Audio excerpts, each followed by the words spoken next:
Good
afternoon. Hi, good afternoon.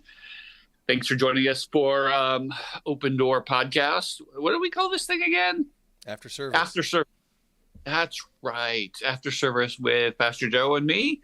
I'm Pastor Brian, and I'm so glad you guys are joining us, where we just try to figure out life and how to follow Jesus. Yeah. Nothing bigger than that. Yeah, pretty much. How do you follow Jesus? How do you understand the Bible? So we talk about the sermon and other interesting topics to you and to Joe and I, hopefully to you guys. And there we go. So, and we were just talking about how the weather is weird this year, but it's not that weird. It's just cold, which, you know, I like warm weather, and Joe's outside with lacrosse all the time. And yeah, other than that, what's happening for you this week? Not a lot for me. No, it's mostly, lacrosse. And our field is just a muddy mess. So, I'm also working with Sam, whose enthusiasm for putting on his clothes and going out and then running around in the mud for 2 hours. I mean, because it's a 2-hour practice. He's like, "Can't you cancel practice?" I'm like, "Yes, officially I can, and I'm not going to, And some of that is just learning to do the hard stuff that you don't really want to do, but you got to do it anyhow. That's growing up. It's unfortunate, but that's the way the world is. It also is a reflection of prayer life, right?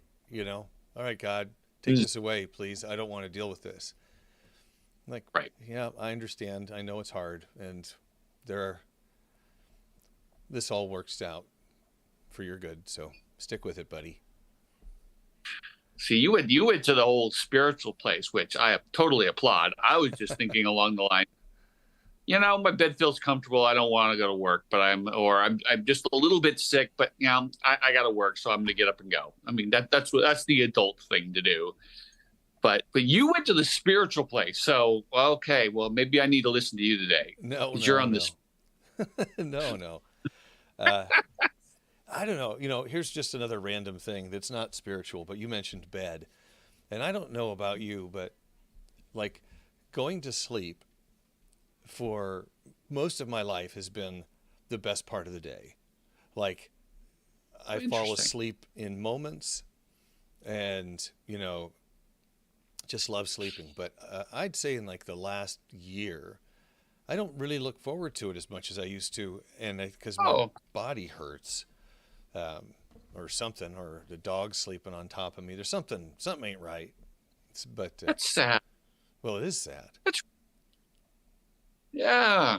I mean, my body sometimes hurts when I go to sleep, but I just take a little bit of an Advil and I just go to sleep. Yeah. So, no, I love going to sleep. Sleep is great. It's like, when you're a kid, it's like, I don't want to take a nap. And then you get to be an adult and you're like, can I take a nap? It's the way the world is. Yeah. No shame. But bummer that you're not sleeping well. I didn't know that. It's been for a while, but I'm working with my doctor. We may end up doing a sleep study, figure out what's going on. Just Yeah. just tired more often than I should. And we have this bed that gives you feedback to tell you how you're sleeping, right? Gives you a score. Vanessa's like A's, like 95%. Last night I had 44. I'm like, I failed my sleep. And I'm like, okay, Oh, that's my new record yeah. low. Yeah. So those of you who care about Joe, which is all of us, take a moment and pray for Joe and figure out how to sleep. Oh, I had no idea. Yeah, sleep is a big deal. If you don't get good sleep, your whole life is affected. Well, So it's been helpful to get some data on it because I'm like, I don't know why I'm tired all the time. And I'm like, oh, I think I know why I'm not sleeping well. I just didn't know the extent to which I wasn't sleeping well. So, well, right. So it's not falling asleep well. It's the whole thing. Yeah. I still fall asleep Yeah. in moments, right? 6 minutes is my average from the time I get to bed to in bed to the time I go to sleep. Boom. Yeah. But then Yeah. 10 minutes after Oh, that's well, when I get woken up. oh, well, we'll be praying that gets better. Thanks. Well, let's talk about churchy stuff. Churchy stuff. Yes.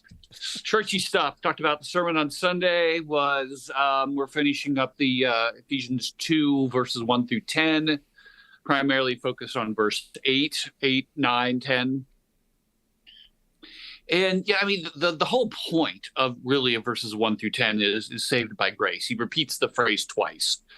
And we were just looking at that and how everything is not from yourself. It is a gift from God. Everything coming to Christ is a gift to you to get to that point of being individually saved.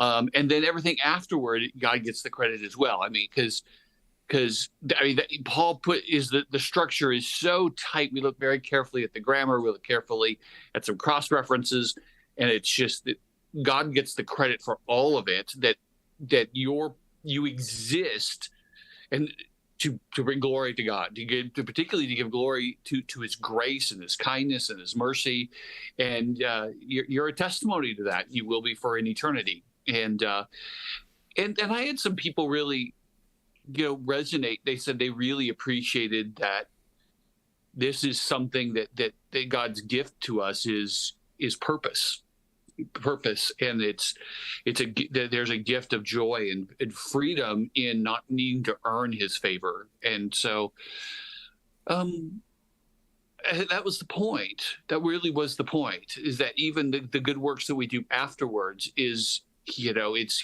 we are His workmanship. So he's ordained, He is pre-planned for us to do these good things as a gift to us to be able to do these things. And so that in a nutshell, that's kind of what we talked about on Sunday. It reminded me a little bit of, and I hope people can relate to this, the idea of wanting to make our parents proud. That it's not like we can earn being their child. We just are, right? That's just the fact. But there's a longing, I think, in many of us to win, not necessarily their approval, but just the acknowledgement that we're doing something that pleases them. Right. Or as we talked about a few weeks ago, not pride, but the joy. How do we bring our parents joy, and because it's sometimes hard to kind of navigate in our minds. Well, but why don't I have to be doing something? And to say, well, but if you're changed, you'll want to. Well, I've really struggled to find, like, how do I describe that? And it kind of dawned on me. It's like, I still do things that I think would make my dad proud, that would resonate with him. And it doesn't make him any more my dad than before. Right. But it's just this kind of innate longing as part of that relationship that is part of how I engage, and my reflections are similar of times when I'm like, oh yeah, I was doing that because I thought it would make him proud of me, or he would he would appreciate that. It's something I still Hmm. do. And interesting, it gives you appreciation and joy in your own heart, knowing that it will bring joy and appreciation in theirs. Right, right. I mean, Yeah, mutual back and forth. Yeah, and not because you're. I mean, just because you care about them and they care about you, and there's just this mutual kind of building up of each other's joy, and it's a beautiful thing. But yeah, that's the idea. I think I really do. We are what we are. Thank you. Thanks be to God, right? And so that's where we were at, and I know that's a struggle for a lot of us. Um, just just because just struggling with this whole dynamic of growing in our faith, and what if I disappoint God, and whether it's our parents, our physical parents, or our spiritual parents, it's the same thing. We struggle with this whole thing, and I can tell you, and I'm sure, and I know you feel the same, that it doesn't matter if our child does stuff that aren't favorable, that we don't like. That doesn't make them any less our child at all. It might grieve us, mhm. but it's not. They'll always be our child. It doesn't matter what you do. I'm still your dad, no matter what you do. And so you can't do something to stop that from occurring. No, and even as I like watch my own children or nieces and nephews do things, and I go, oh, face, why are you doing? Why are you Right. doing that? And it's so much. It's not so much that I'm mad or anything. It's just like grieved, like, oh, Great. and you think about the uh, God's perspective and knows no boundaries, and so His ability to understand the repercussions of the things that we impose upon ourselves and on other people. Um, it is amazing that He not that He continues to love us, but that, I mean, if I think about how my dad was frustrated with me and my siblings, and the stupid stuff that we would do that would make life more difficult, and what a Yeah. burden that was on him. And then I think about, are we a burden Yeah. on God? And I'm grateful that because He's all powerful, we're not. And I still would rather bring Him joy than to bring Him grief. Yeah. Yeah. And I think that whole parent child analogy I mean, obviously it can lead you the wrong way, Hmm. because not all parent child relationships are right, or in any way reflective of God's, but it can, and it's a God designed image metaphor. But yeah, there's so many times when I think of what my children do, that I'm like, that's not a good choice. It really does make me sad, because of the consequences they're going to that they are or could have from that, the loss of a fulfillment, maybe, or a success, or just a negative that they're going to have to deal with. It's just, yeah, this is what I'm grieving. And it's that old adage of, this is going to hurt me more than it hurts you, right? Oh man, it's so true. I don't think I really got that until I was a father. But Yeah, yeah. It's ah, um, and you just wish that somehow you could impart a certain amount of your experience to them in such a way that it's meaningful. Because I think, and this is getting a lot into parenting, which wasn't my intention, but the idea that we've lived enough of a life, and we continue to learn, and we continue to make mistakes, and we just long for our kids to not have to suffer the yeah, difficulty. And I remember people talking about how life doesn't get easier and stuff when I was young, and I'm like, well, there's going to be a point where things just kind of are flowing, right? Things are just, it'll be over the hump and it'll be fine. And it can be a bit overwhelming sometimes to think about, okay, it's okay right now. And soon it won't be. Soon it'll be bad. There'll be something that's going to occur that's going to be really, really hard. And I know I can navigate it. I wish I didn't have to. And then there's going to be something that's great. We've had the life experience, the perspective to go, okay, highs and lows, and we're strong enough to navigate that. Yeah. And Yeah. I wonder about God going, oh, I know I could just come in there and go, poof, wisdom, do the right thing. Oh, And but then he lets us have that free will, because what's love if it's not freely given? yeah. Oh, wisdom, though, man. Oh, we don't have to talk about it, but again, I pray that a lot for my kids, wisdom, and for myself, the need for wisdom. I had no idea when I was a kid how much I needed wisdom. Golly. Being able to figure out what's the right answer, the right word to say at the right time, how do I respond to a circumstance, what's the right priority here? It's just like the depth of the need for wisdom. Yeah. Anyways, I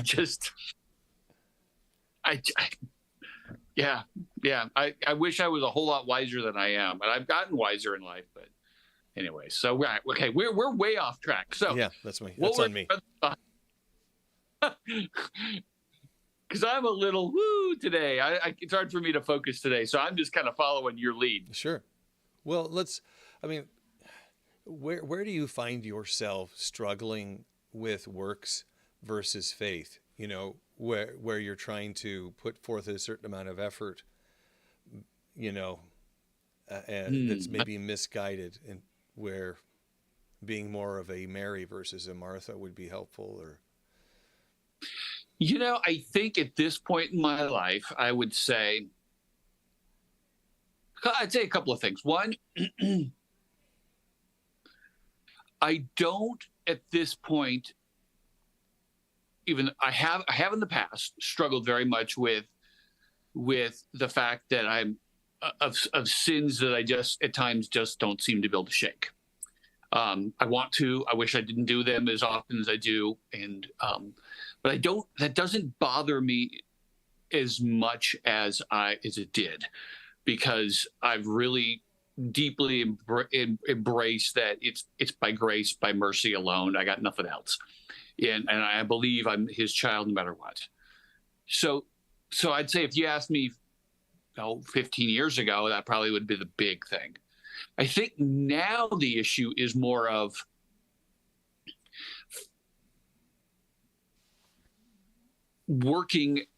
living out of a sense of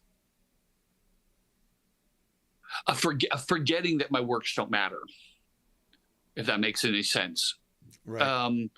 In the positive stuff, I think positive works in certain respects are much more dangerous, because because those are something we would be much more likely to lean on as of having some sort of value. So instead of living out of my identity, I just focused on tasks. I can be very task oriented, even with my relationship with God, rather than just enjoying my relationship. So I don't know. That's a really good question, because I don't think I've gotten past I don't want to believe that I've gotten past leaning on works. And so now my question is, okay, so if some of the big obvious stuff is not there, so what am I struggling with? That's a real good question. And I don't know that I have a great answer. Well, and here's part of the reason I asked the question, because I think about it in like a marriage, where some marriages tend to be transactional or contractual versus covenant, and that there's a ledger that maybe we keep that's like, okay, if I've done these things, so I'm on the good side of the ledger, and that I've built up a little threshold for making mistakes or not doing something, and I wonder about that as a task-oriented person, as I am as well, is that, okay, I've done this bit. I've prayed here. I've practiced my guitar for church on Sunday. You know, I'm doing these things because I want to, but also Mm-hmm. because it's like maybe I can just kind of work ahead. You know, I'll just work ahead a little bit. And I think that just kind of is our sinful nature that has trouble letting go, or the culture that says you're only as good as what you've produced. Or, you know, True. if, yeah, think about employment and our situations. Your situation, my situation is different than a lot of people. You know, it's our bosses or who we report to. It's kind of a different situation than some people. True. Understand what that's like, though. What's that? But we both understand what it's like having Oh yeah, a boss directly that you support. Yeah, because we both worked in a very different circumstance. yeah. So I think about the idea that what does it mean to do the bare minimum versus to excel? And our culture kind of leans on that. That in some cases, if you're doing what's expected of you, you're falling short. Like, shouldn't you be Mm-hmm. doing more? Shouldn't you be pushing harder, striving more, being better than average? Average has become a pejorative. Oh, that's average, right? It's like, well, no, average is what most people are. And so if you're working harder, we reward that. Or the perception of working harder, we reward that. I think there's a bit of fear for some folks, including myself, that if it appears that I'm too comfortable or I'm not pushing hard enough, that people will think less of me. And do we project that kind of thing on to our relationship with God at the same time? You know, am I not trying hard enough? Am I not ticking enough boxes?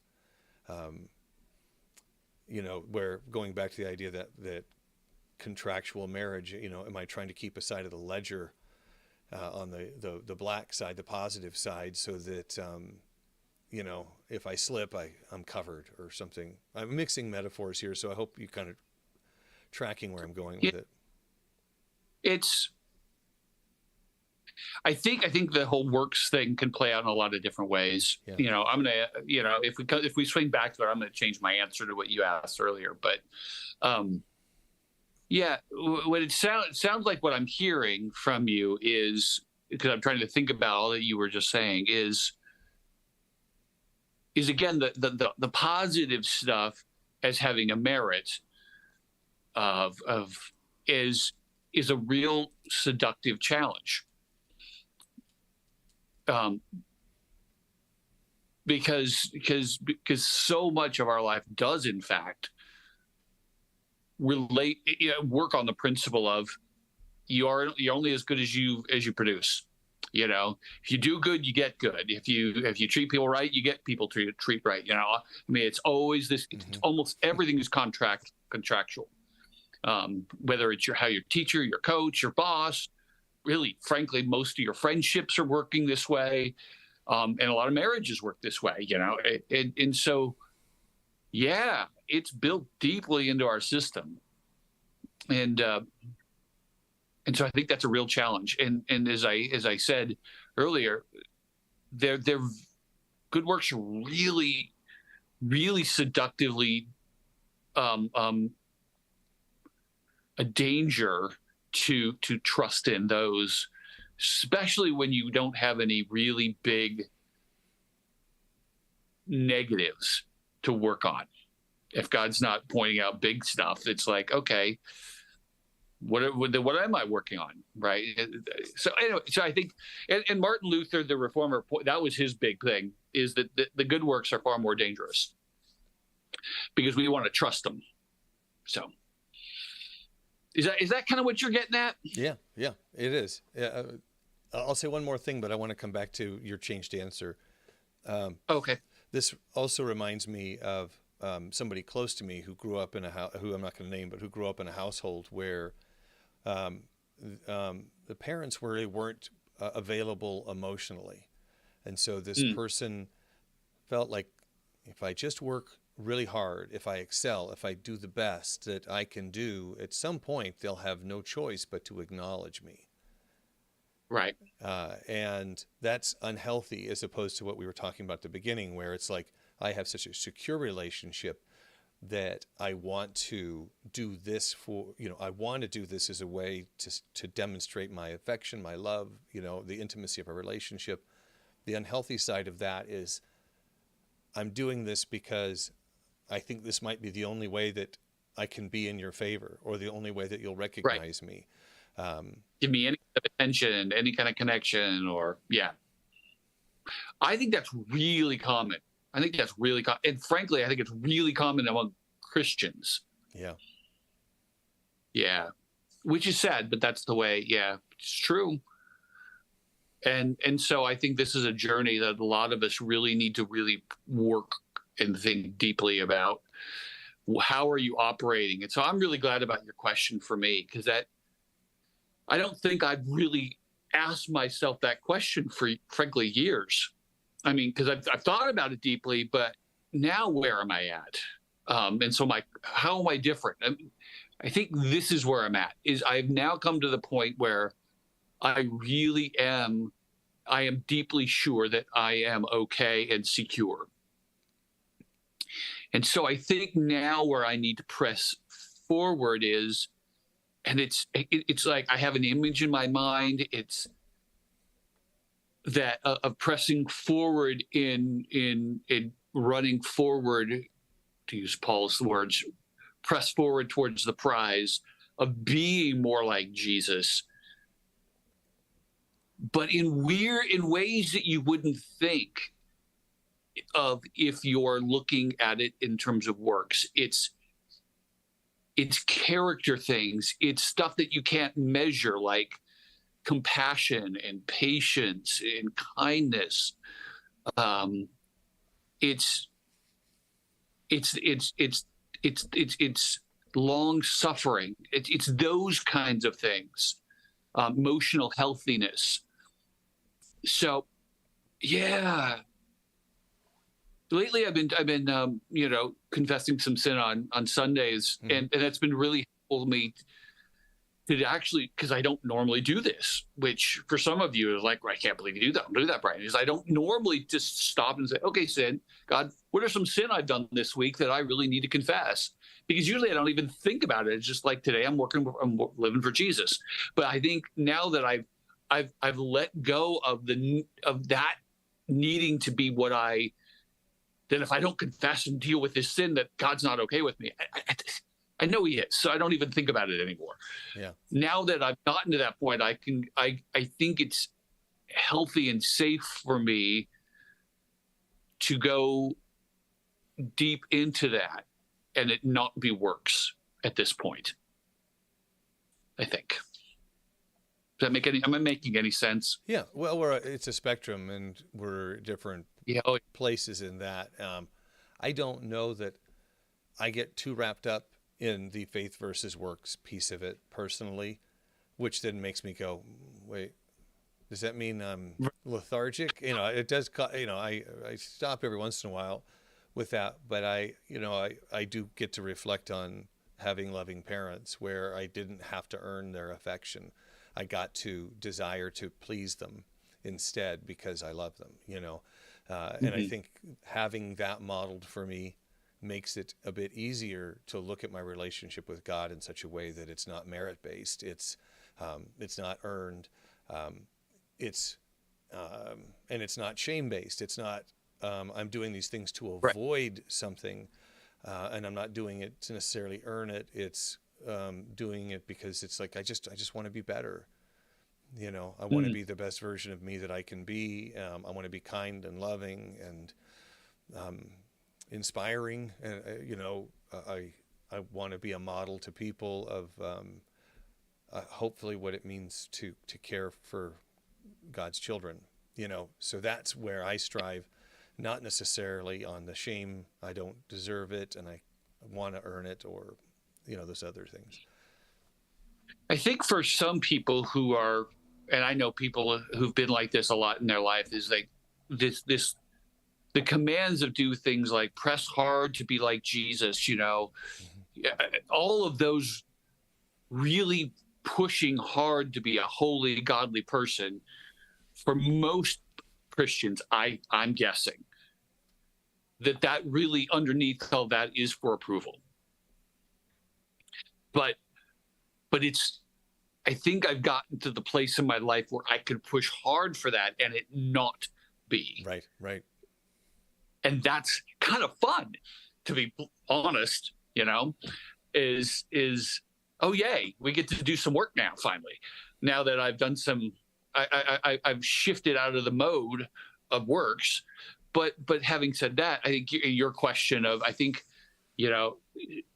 how do I struggle with works, and so I think that's a great question for all of us, really, because I don't know that I don't know. What do you think people never get can get fully past functioning in that manner, or is it just it gets more subtle and unseen? Well, it's like the way that we eat. You can develop habits that are healthy, and you check in on those occasionally to make sure that you're still on the healthy side of those. I remember at one point I lost like 40 pounds. I was like 175, which was probably too skinny, but it was like I didn't really have to try. But then I started eating Swedish fish and Laffy Taffy because I figured I'm not going to gain weight. And then I woke up and I had gained 35, 40 pounds back. So I think developing habits allows us to be less focused on that. And we still need to reflect occasionally, take a little personal inventory and go, how am I doing? Yeah. In the same way that I ask you the question, where are you at? That sometimes we have to stop and go, well, gosh, where am I at? I've been kind of coasting. Does that mean I've fallen? Or is it just good to kind of go, oh, all right. Oh, I guess I'm okay. Let's keep chugging along. Yeah, I think so. So anyways, that's what we talked about on Sunday. I think our time is up, isn't it? Yeah, it pretty is much. Yeah. Well, I hope you guys found this helpful and encouraging. And if you're struggling with work, just remind yourself of Ephesians 2:8-9, and that you're loved as you are, even no matter how big you've sinned and how far you've gone. And sometimes you just need to rest in that and just stop and go, you know what? I can be a mess up for a while, and that's okay. That really is okay. Yeah. He's not going to leave you there. And I know you don't want to stay there, and he doesn't want you to stay there, but for a time, you just sometimes need to just go, it's okay to be me as I am. No shame, no condemnation. Just be you. Awesome. So, all right. Well, thanks for joining us today. You have a great day, Joe. It's good to see you. I'll see you tomorrow. I'll see you tomorrow. Take care. Thanks.